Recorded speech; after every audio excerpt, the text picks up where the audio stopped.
I'm a little late to the party. There's snow on the ground already, and I still have the Michelin Pilot Super Sports on my E92 M3. Now, my mom doesn't drive her M3 in the winter, so it's actually tucked away in our shed for the winter, which is great. They must be looking for me.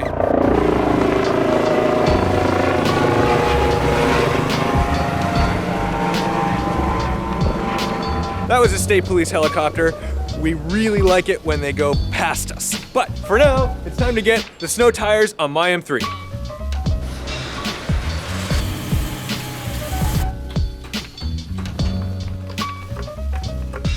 Finally time to get the snow tires onto the M3. So first I'm gonna, you guys know how to change tires. Anyway, montage, go. The car is definitely rigid enough to get it up off of both wheels on a side with one jack.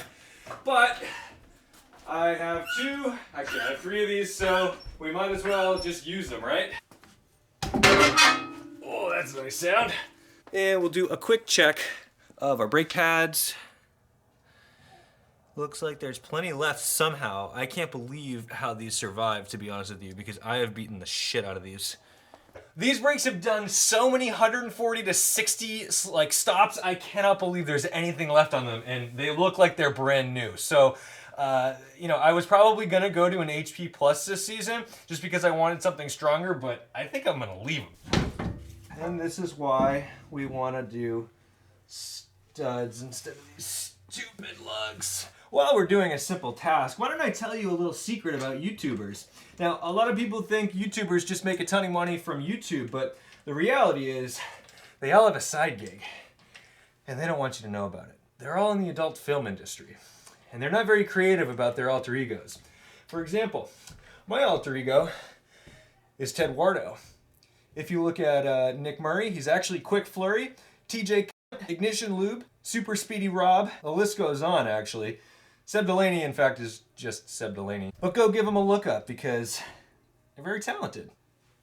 This car's already seen a winter season, maybe more actually, but I know for me it's only been one. But genuinely, I'm pretty impressed with how it's handled it. I mean, there's some hardware, some nuts and bolts, things like that have gotten a little brown, but honestly, this isn't so bad, and it makes me excited that I'm not gonna have to replace a ton of stuff on this car just to daily drive it in the winter. So good on you, BMW, for manufacturing the M3 to be very winterable. Can be free around 4 if you're still trying to fuck. So, very important never to let a date see a message from Eddie on your phone. Top tip from Tedward. Don't mess around with loose lugs. Be smart, use a torque wrench, put it to 85, 90 foot-pounds, 100 if you want, but lately I've been hearing horror stories about people who have gone to have their winter wheels and tires put on by a dealer, and they've legitimately had wheels fall off or just wobble to a point where they've damaged things. So, don't, even if you do have this done at a dealer, go ahead, buy yourself a torque wrench, so when you pull out of the dealership, go straight to the parking lot and just loosen them and tighten them with your torque wrench, just to be sure, because these guys are doing this so quickly. A lot of times they're using air tools, and all it takes is a couple bad tools or missteps from a dealer to totally kill you. I mean, this is the only thing keeping you alive, so use your head. Good, good, good, good, good. Someday I aspire to have a garage that's wide enough for me to do this without turning a car around.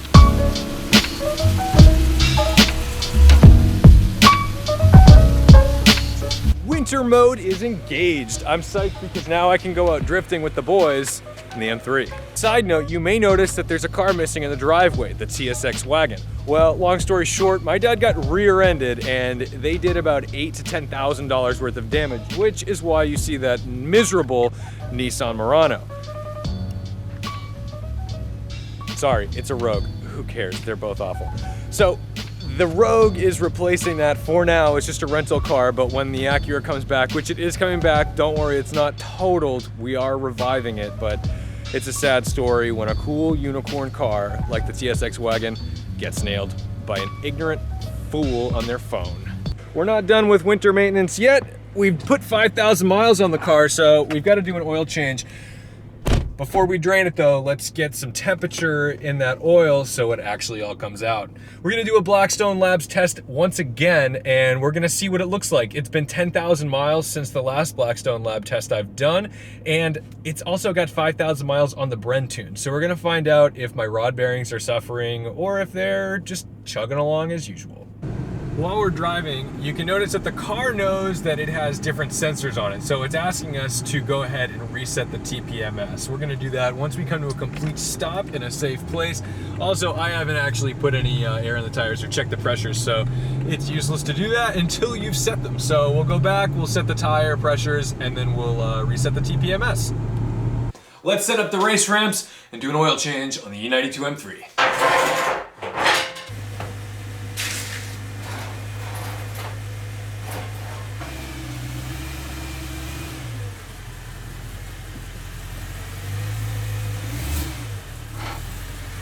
It's always good to have a trusty assistant, or as we call it, a shop bitch, to help you park your car. Before you do your oil change, it's usually a good idea to check that you've actually received what you think you've ordered. So I've ordered my oil change kit from FCP Euro. FCP Euro is just in Connecticut. They say that they give me free shipping, and it says 10-day shipping, but because their warehouse is in Connecticut, I get it in like 3 days. So it's free shipping and it's like 3 days. So FCP Euro, thank you. I don't know how it is around the rest of the country, but I definitely appreciate your speedy services. Let's not show you my address, but FCP Euro, super cool. Open our box. We've got our 10W60, hopefully. Blah, blah, blah. Lifetime replacement guarantee. That means you can send back your old oil and they'll like reimburse it because it's worn, which is bizarre, insane. I haven't done that yet. Maybe I'll try it. Maybe it's the secret to money.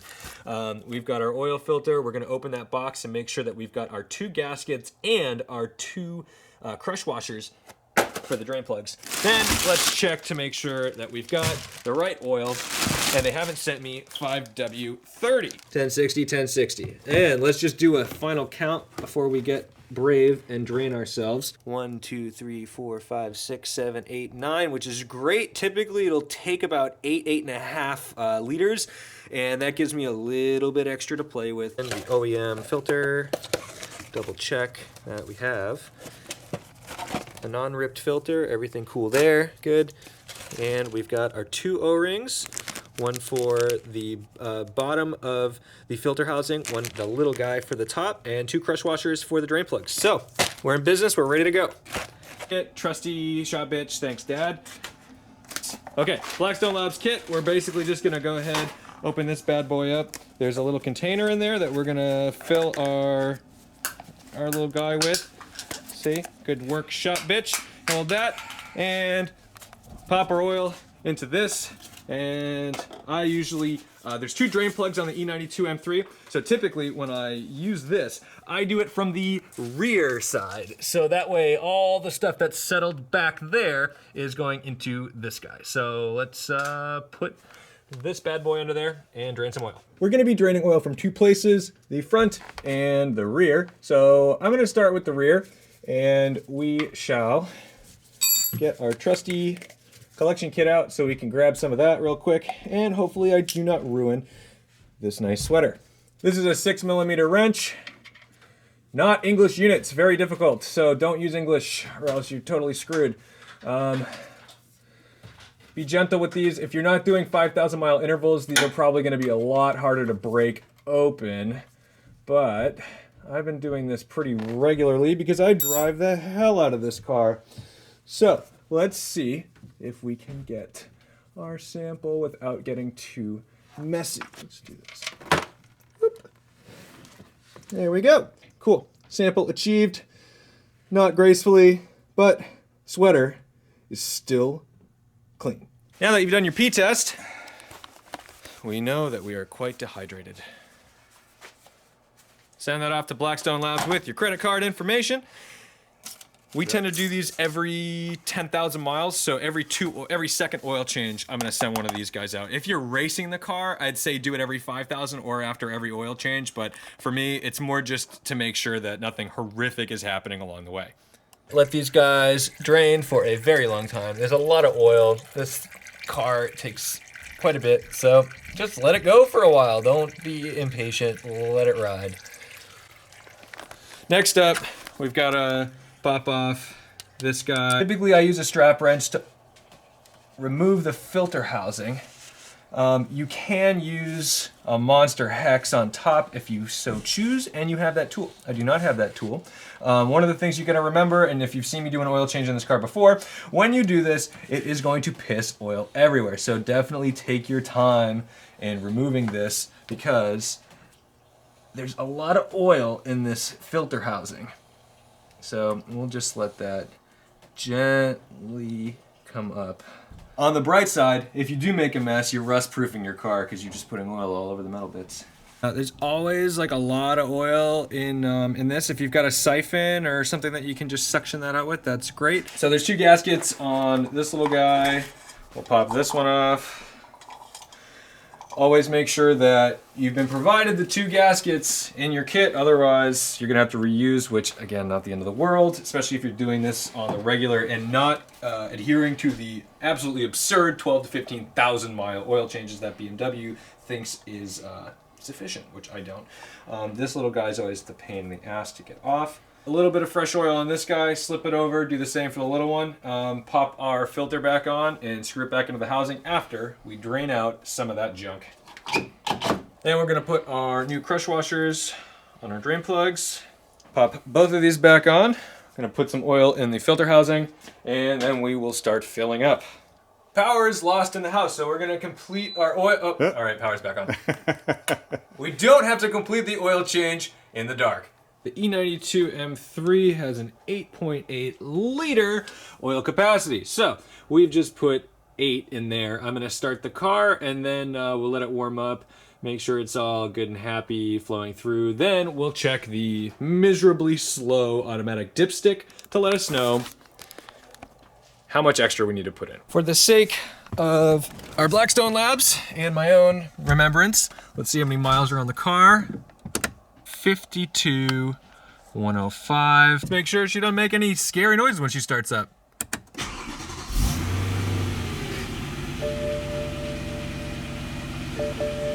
Seems good to me. Next oil change is gonna be at 57,000.